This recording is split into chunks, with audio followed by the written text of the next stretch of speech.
I wanted somebody that would understand me. I wanted someone that when I said to them what I had gone through, that I could have that shoulder to lean on, opposed to just like being judged. When Linda moved from New York to live with family members in Florida, she found that person. At her new school, she met Rafael.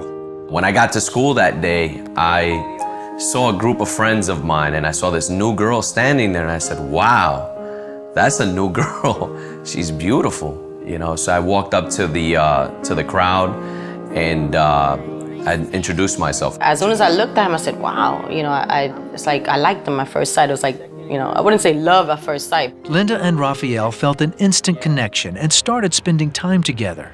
It was just a lot of talking at first.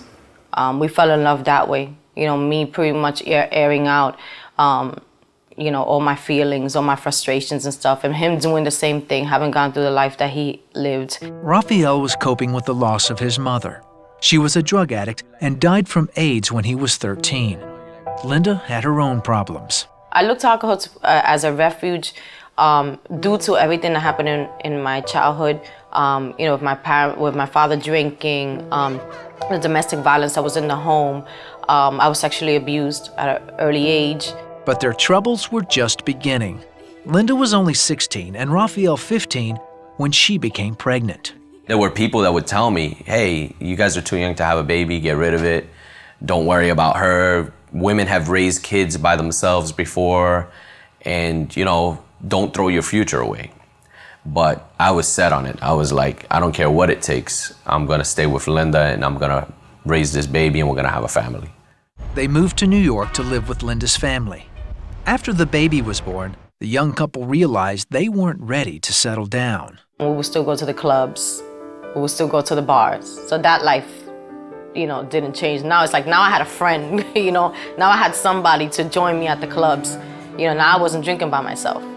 Just 3 months after the birth of their first son, Linda got pregnant again. Because things were a little shaky at the time, we decided to just get married. We're like, okay, maybe it's time to make things right. Maybe that's why we're living this way, because we're not married. Instead, they had more complications. Things became very, very difficult. My stepfather had passed away, and we had custody of my brother, and we had 2 children. Rafael worked hard to support his growing family. Then he met a man at work who made things even harder. One day he invites me to his house for lunch, and he pulls out a bag of cocaine, and I was like, I don't do that. And I always vowed that I would never use drugs. So I was like, put that away. I don't, you know, do whatever you want, but I don't do that. About a week later, I don't know what happened, but we ended up in the same house, and he pulled it out this time, and this time I tried it. And from the first time I tried it, I was hooked. I was addicted. Rafael's addiction grew. He was soon spending $500 a day on drugs. That's why we lost everything, because every single dime would go into, you know, his habit. We would get income tax checks that would come in, sometimes $3,000, $4,000 or whatever. I never saw them. It was a really bad situation, lying to my wife. I would, you know, wouldn't come home. I would, you know, just from the time I would get up in the morning, I couldn't resist, you know, having it. So I'd go and do whatever it took to get it. Linda became pregnant again, but she couldn't take it anymore. So she packed up the kids and left.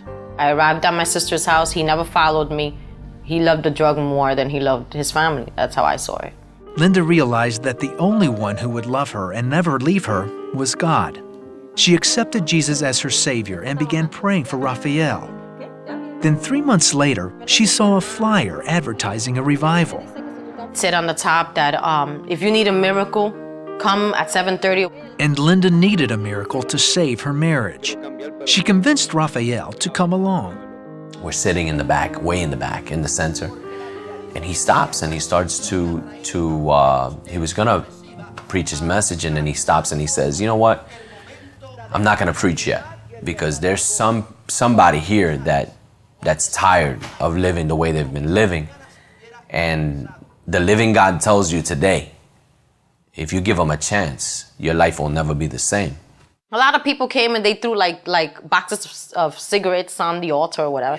And there was quite a few people in the front. But he kept insisting that the Lord was saying that there was still someone. And he kept on and on until he finally just stood right in front of our section, and he said it straight. He said, somebody in this section, this is your day. Today is your day. I was just praying and praying. And finally, when I opened up my eyes and I looked to the side, my husband was going to the front. Rafael opened his heart to God and was immediately delivered from his drug addictions. Instantly, I felt something change. I felt something right away. I said, whoa, something happened here. And I cried. I cried in front of that platform. And my life has never been the same. I mean, I haven't touched another drug, another drink since that day. Rafael and Linda are now teaching their children about God's power and how He transformed their lives and brought them back together. I'm so grateful when I see my family together. I'm so grateful. We've had our ups and our downs like any family, even after, being saved and everything else. But there's one thing that I think is the most important thing, is that I have them there. And I know that it's because of God. God is powerful.